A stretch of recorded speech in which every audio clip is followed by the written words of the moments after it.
let's break down the cable lat pull-down and why you might not be getting as much from it as you could. The primary muscles are the latissimus dorsi, the large V-shaped muscles on your back. Secondary muscles include the biceps, rear deltoids, rhomboids, teres major, and the mid to lower traps.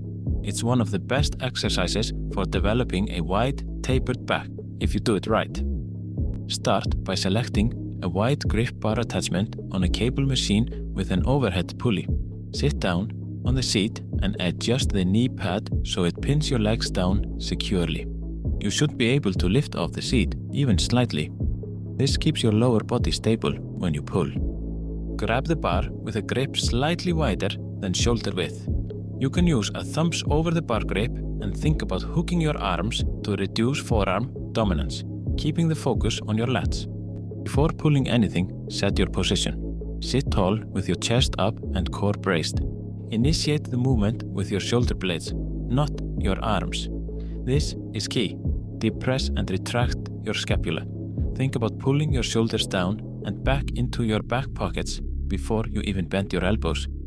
This activates your lats and protects your shoulders.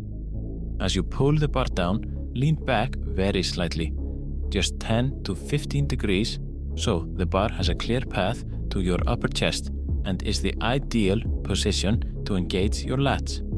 Too much leaning turns the pull down into a row, while sitting fully upright places unnecessary stress on your shoulder joints. Drive your elbows down and slightly back, not back and not out to the sides.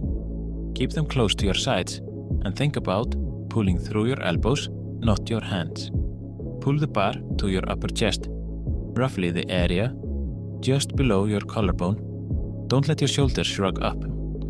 Keep them pinned down and away from your ears the entire time.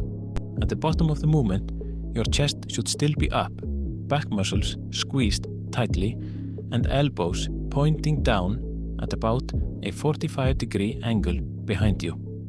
Pause briefly as you think about pulling your elbows toward each other and feel the contraction through your lats. As you return to the starting position, slowly control the bar upward and let your torso come back to a more upright angle. Fully extend your arms at the top to get a full lat stretch. Don't cut the reps short. Go for 3 to 4 sets of 8 to 12 reps with moderate to heavy weight. And that's your perfect cable lateral pull down. One great variation to try out is letting one arm lower fully while the other stays halfway down, then return both arms to the top. Alternatively, you can let the arm that lowered come back up to meet the other arm before allowing the second arm to go all the way down. This alternating motion allows each arm to move through a deeper range of motion. If you want to isolate your lats even further, try the single arm cable lat pull down. It lets you fine-tune your elbow path, correct muscle imbalances, and achieve a greater stretch by allowing your arm to travel through a fuller range of motion. Another variation is the close grip pull down, which shifts some of the tension to the mid-back. It's not necessarily worse, just different. If your goal is to build back width, the wide grip still has a slight edge. The neutral grip pull down, typically done with a V-bar attachment, places your wrists and shoulders in a more natural, joint-friendly position. This grip minimizes internal shoulder rotation, making it a great option for people with shoulder discomfort during wide grip variations. The reverse grip pull down uses an underhand shoulder width grip that mimics the mechanics of a chin-up. This variation shifts more of the load onto your biceps while still heavily targeting the lats, particularly the lower portion. Now, the most common mistake is pulling behind the neck. This outdated technique increases your risk of shoulder impingement and neck strain. Always pull to the front and aim for your upper chest.